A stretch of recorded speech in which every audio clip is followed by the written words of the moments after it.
Dana White released a clip of Conor McGregor knocking down Paulie Malignaggi.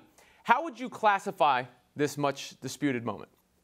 Uncomfortable, I guess, is the way I would classify it. I mean, I don't see this as a knockdown so much as Malignaggi basically losing his footing and getting a little tied up and twisted with Conor McGregor. It was like awkward how they were sparring. But I'll say this, I mean, it looked like Conor had some power there. He was definitely moving forward, coming at him, but I'm not going to call that a knockdown. Now, Malignaggi came out and said it was a push down, that he pushed him down. I don't see that.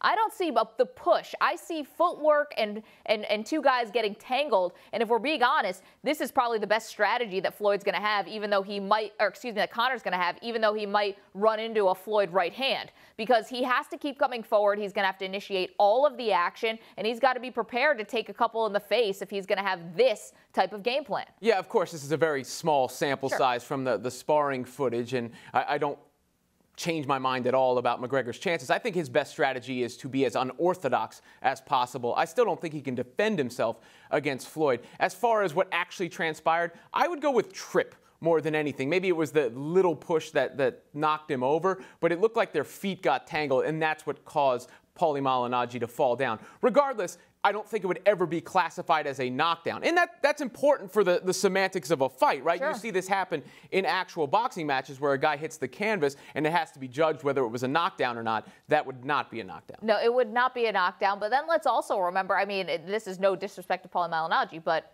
Floyd is a better fighter than Malignaggi, more defensive fighter, completely different style than this. So I don't know if we take a lot from that Instagram. One thing was Conor kept moving forward and forward, and that's what he's going to have to do. And recently, boxing judges have rewarded that type of behavior and those types of fighters, the ones who initiate the action. I just think Conor's going to walk into a few.